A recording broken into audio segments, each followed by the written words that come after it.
ও ভাই, খেলা তো ভালোই হয়ে গেল। মুর্শিদাবাদে অশান্তি নিয়ে মামলা সুপ্রিম কোর্টে। বিশেষ দল গঠন করে আদালতের নজরদারিতে তদন্তের আর্জি আইনজীবীর। কেন এই মামলা হলো? এই মামলা থেকে মমতা প্রশাসন ঠিক কতখানি ধাক্কা খেলো এবং এরপর কত বড় ধাক্কা আসতে চলেছে তার সবটাই ব্যাখ্যা করব, কিন্তু কে এই মামলাটি করলেন সেইটা আগে আপনাদের দেখানো দরকার। যিনি মামলা করেছেন তার নাম হচ্ছে শশাঙ্ক শেখর ঝা। ইনি হচ্ছেন সুপ্রিম কোর্টের সেই আইনজীবী, তরুণ আইনজীবী, দেখতেই পাচ্ছেন সুপ্রিম কোর্টের সামনে দাঁড়িয়ে, তার ছবি রয়েছে।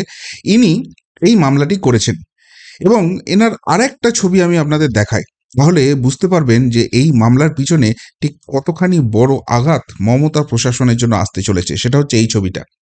ওনার যে এক্স হ্যান্ডেল রয়েছে সেখানে জল করছে এই ছবিটা। আমাদের দেশের কেন্দ্রীয় অর্থমন্ত্রী যিনি রয়েছেন সেই নির্মলা সীতারামনজির সঙ্গে ওনার একটা ছবি রয়েছে এবং কিছু একটা ওই নিচের দিকে দেখুন ছোট্ট করে কাগজের মতো, মানে কিছু ফাইল টাইল তিনি দিচ্ছেন। মানে এই আইনজীবী যে আসলে একজন রাষ্ট্রবাদী আইনজীবী এবং সেই জায়গা থেকেই তিনি মামলাটা করেছেন এটা স্পষ্ট হয়ে যাচ্ছে। এবার এই মামলাটাই তিনি কি দাবি করেছেন বা কেন করেছেন তার নিজেরই একটা এক্স হ্যান্ডেলের পোস্ট দেখাচ্ছি। সেখানে তিনি বলছেন, walk of is an excuse, Hindus R the target. এই যে ওয়াক অফ নিয়ে বিরোধিতা চলছে সেটা একটা এক্সকিউজ, সেটাকে খাড়া করে, সেটাকে ঢাল করে আসলে হিন্দুরাই সেখানে টার্গেট, হিন্দুদেরকেই টার্গেট করা হচ্ছে। দিস সাফারিং মাস্ট এন্ড, এই যে কষ্টটা হচ্ছে হিন্দুদের, এটা শেষ হওয়ার দরকার আছে। I have approached supreme court of India, ধর্ম রক্ষতি রক্ষতে। সুতরাং, এবং তারপর একটা তিনি স্ক্রিনশট দিয়ে দিয়েছেন যেখানে Shashank Shekhar Jha versus state of west Bengal, এই জায়গাটা তিনি বলে দিয়েছেন। এবার এই মামলাটা করার জন্য কি এমন এক্সট্রা হয়ে যাবে, কেন বলা হচ্ছে মমতা প্রশাসনের উপর চাপ হয়ে যাবে? দেখুন, এই এই যখন মুর্শিদাবাদ কাণ্ড হচ্ছে এবং সেখানে যখন হিন্দুদের উপর এই ধরনের আক্রমণ হচ্ছে, সেটা শুধু মুর্শিদাবাদই সীমাবদ্ধ নেই। ওয়াকফ বিরোধিতার নামে রাজ্যের বিভিন্ন প্রান্তে, মুর্শিদাবাদের পড়শি জেলা মালদা সেখানে হয়েছে, দক্ষিণ চব্বিশ পরগনা, হুগলি, বিভিন্ন জায়গায় এই ঘটনা ঘটছে এবং পুলিশ কার্যত সেখানে দর্শকের ভূমিকায় ছিল। পুলিশের সামনেই সেই সমস্ত গন্ডগোল হচ্ছে। এমনকি আপনাদের মাথায় থাকবে সিদ্দিকুল্লাহ চৌধুরী, মমতা মন্ত্রিসভা আলো করে বসে থাকা একজন মন্ত্রী, তিনি একটা ওই সম্মেলনের মতো ডেকেছিলেন সংখ্যালঘু মানুষদের নিয়ে এবং সেখানে যখন ওই সংখ্যালঘু সম্প্রদায়ের মানুষরা আসছিলেন সেখানে মহাকালের স্টিকার দেওয়া আছে একটা গাড়ি, সেই গাড়িটার উপর আক্রমণ হয় এবং বারবার বলা হয় যে সেখানে বন্দুক দেখানো হচ্ছিল, সেই জন্যই আক্রমণটা হয়েছে।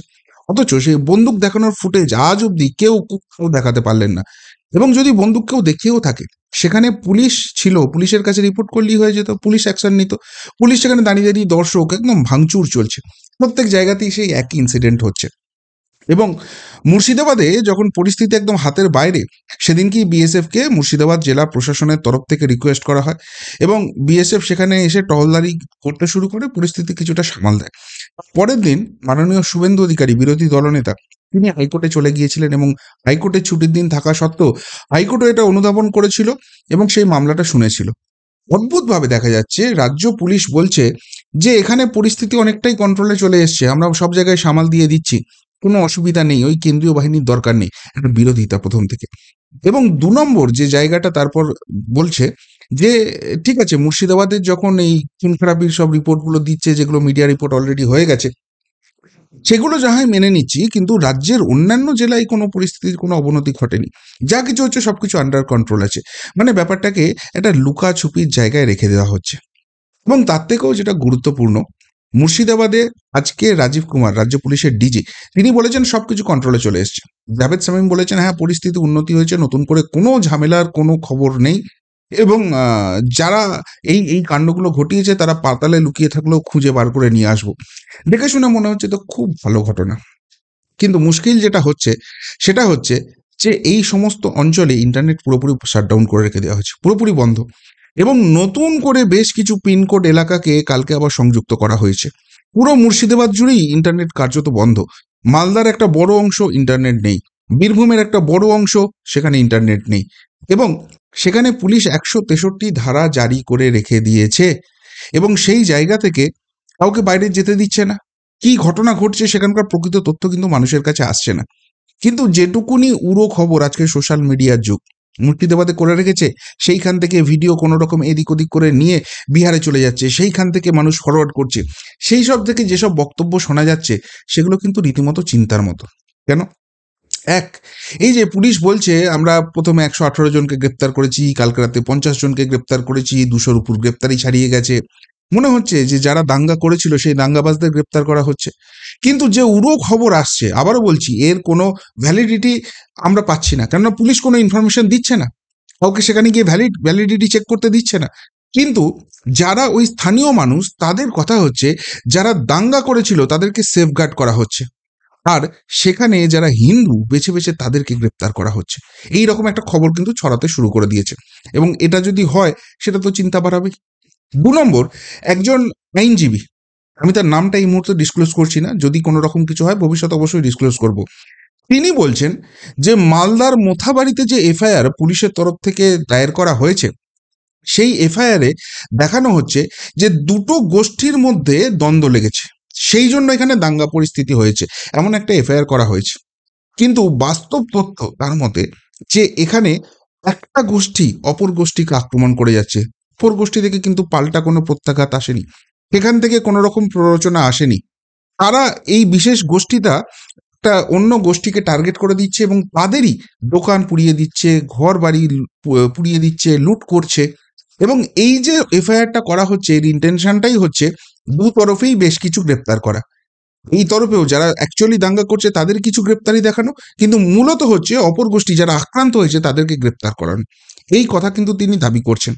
এবার আবারও বলছি যে এগুলোকে ভেরিফাই করার কোনো জায়গা নেই, পুলিশ এগুলো ডিসক্লোজই করছে না, কারা কারা গ্রেপ্তার হয়েছে না হয়েছে তার ডিটেলস দিচ্ছে না, এবং যেহেতু 163 ধারা আছে, সেখানে ইন্টারনেট বন্ধ আছে, এই জায়গা কিন্তু ভেরিফাই করার কোনো রকম কোনো জায়গা নেই।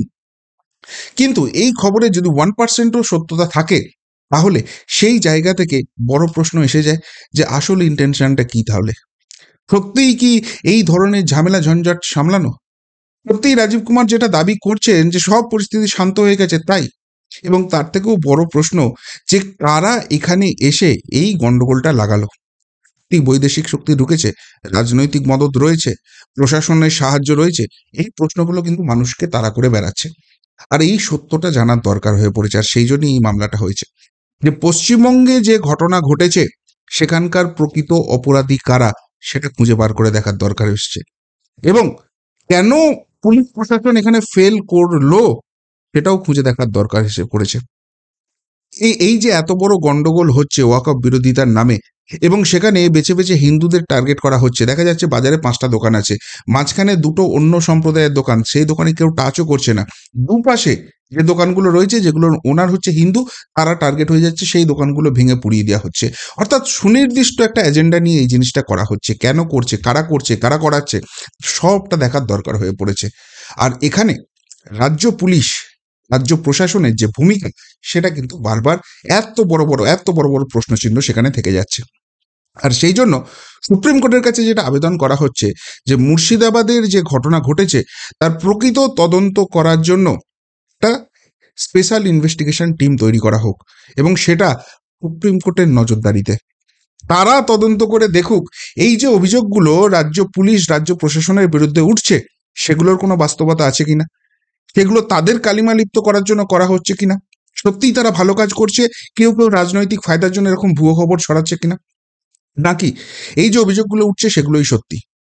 দুই, পুলিশ প্রশাসন কেন ফেল করলো, ইন্টেলিজেন্স কেন ফেল করলো, কেন এত বড় একটা যে দাঙ্গার পরিস্থিতি হলো, অগ্নিগর্ভ পরিস্থিতি হলো, তার আগাম খবর তাদের কাছে রইল না এবং সেখান থেকে কোনো প্রিকশন নেওয়া হলো না, নাকি ইন্টেলিজেন্সের কাছে সমস্ত খবর, সমস্ত ইনপুট ছিল, কিন্তু কোনো বিশেষ কারণে সেটাকে চেপে দেওয়া হয়েছে, এটাকে বাড়তে দেওয়া হয়েছে? যদি এরকম হয়ে থাকে, কারা করেছে? এবং আপনারা জানেন 1 বছরের মধ্যেই পশ্চিমবঙ্গে নির্বাচন আসছে, এবং সেখানে কিন্তু আরও বড় বড় আক্রমণ হতে পারে, বারবার বিরোধী দলগুলো, বিরোধী নেতারা বলে যাচ্ছেন। সেরকম কোনো সম্ভাবনা আছে কিনা, সেরকম কোনো ইন্টেল আছে কিনা, যদি থেকে থাকে সেটাকে নিউট্রালাইজ করার জন্য পুলিশ ফোর্স কি করছে, এই সমস্ত কিছুটা আর কিন্তু ভরসা রাখতে পারছে না রাজ্য পুলিশ, রাজ্য প্রশাসনের উপর মানুষ। সুতরাং সেই জায়গা থেকে সুপ্রিম কোর্টের নজরদারিতে একটা স্পেশাল ইনভেস্টিগেশন টিম হোক, যারা এটা তদন্ত করে দেখবে, এই কিন্তু আর্জি। যদি সত্যিই সেই আর্জি মঞ্জুর হয়, যদি সেই জিনিসটা হয়, এইখানে কিন্তু ট্যাফু করার কোনো জায়গা থাকবে না। দুধ কা দুধ পানি কা পানি হয়ে যাবে। এবং যে জায়গাগুলো নিয়ে মানুষের মনে এত বড় কোয়েশ্চেন আসছে, এত বড় প্রশ্নচিহ্ন আসছে, সেই জায়গাগুলো কিন্তু সব কিছু সামনে চলে আসবে। এবং সেখানে রাজ্য পুলিশের ভূমিকা এর আগেও বিভিন্ন জায়গায় প্রশ্নের মুখে এসেছে। আমরা দেখেছি বিরোধী দল যখন কোনো সভা করতে যায়, কোনো প্রতিবাদ মিছিল করতে যায়, তাদেরকে আটকে দেওয়া হয়, যেন তেন প্রকারণে আটকে দেওয়া হবে, অদ্ভুত অদ্ভুত সব লজিক দেওয়া হবে, প্রত্যেকবার হাইকোর্টে গিয়ে পারমিশন নিয়ে আসতে হয়।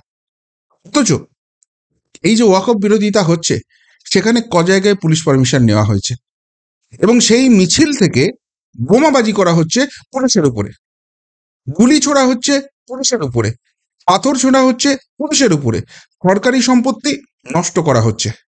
এই যে ঘটনাগুলো ঘটছে, সেই ইন্টেল কি পুলিশের কাছে ছিল না? পুলিশ জেনে শুনেও সেগুলোর পর পারমিশন দিয়েছে। যারা মিছিল করছিল তাদের কাছ থেকে কেন এই নিয়ে ডিটেলস নেয়নি? এই ঘটনা ঘটে যাওয়ার পর যারা মিছিলের মুখ উদ্যোক্তা, তাদের কি গ্রেপ্তারি করা হয়েছে? তাদের কাছ থেকে সমস্ত ইনফরমেশন বার করা হয়েছে কোথা থেকে ওই বোমা এসে পৌঁছলো? এই সমস্ত কিছু কিন্তু জানার জায়গা রয়েছে। এবং পুলিশের ভূমিকাটা এখানে যেহেতু প্রশ্নের চিহ্নের মুখে রেখেছে, তাই রাজ্য পুলিশের তদন্ত, রাজ্য প্রশাসনের ভূমিকা, সমস্ত কিছু ওই এসআইটি, যেটা সুপ্রিম কোর্টের নির্দেশে করা হবে, তারা দেখবে, এমন কিন্তু আবেদন করা হয়েছে। এবং সব থেকে বড় কথা, এই পুলিশ যখন সাংবাদিক বৈঠক করছে, রাজীব কুমার থেকে জাভেদ শামীম সকলেই কিন্তু বলছেন যে ওয়াকফ নিয়ে মানুষকে ভুল বুঝিয়ে তাদের মাথায় একটা ব্রেন ওয়াশ করা হচ্ছে, তাদের মধ্যে বিষ ছড়িয়ে দেওয়া হচ্ছে। ওয়াকফ নিয়ে সম্পূর্ণ ভুলভাবে বলা হচ্ছে যে তোমাদের সমস্ত সম্পত্তি কেড়ে নেওয়া হবে এই নতুন ওয়াকফ আইনের জন্য, যেটা ভুল, অ্যাবসার্ড লাই, তারাই বলছেন।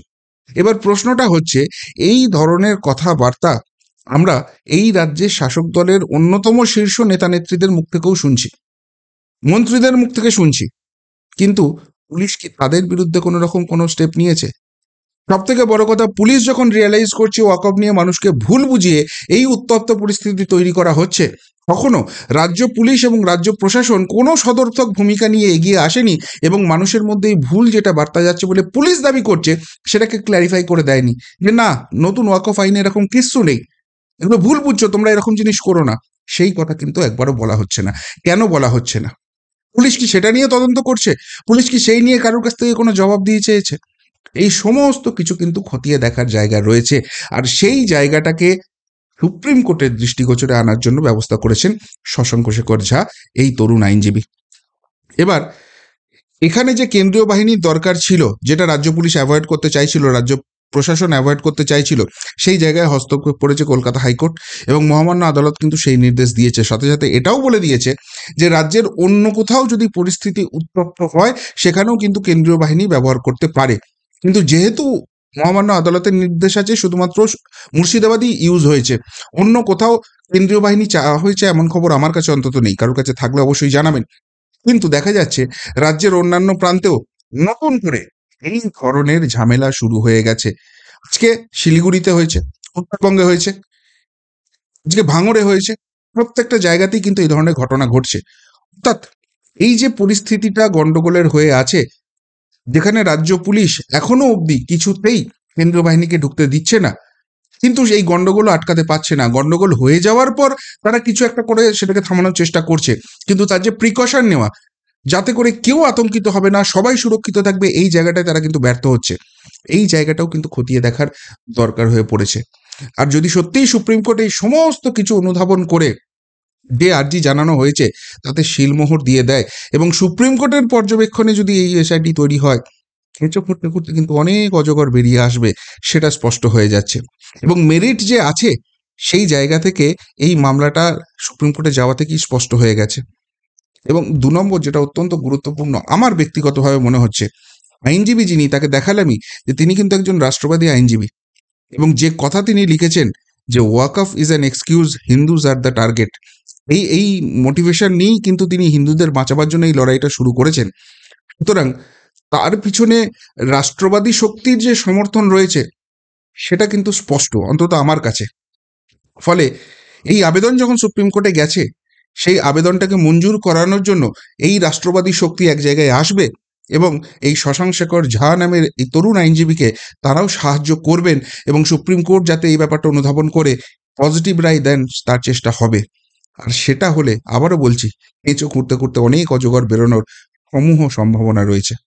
কি বলবেন সুপ্রিম কোর্টের এই মামলা নিয়ে? যদি কিছু বলার থাকে অবশ্যই কমেন্ট বক্সে কমেন্ট করে জানাবেন। এখনকার মতো এখানেই শেষ করলাম, ফেরত আসছি নতুন প্রতিবেদন নিয়ে খুব তাড়াতাড়ি। ভালো থাকবেন, সাথে থাকবেন, পাশে থাকবেন। নমস্কার।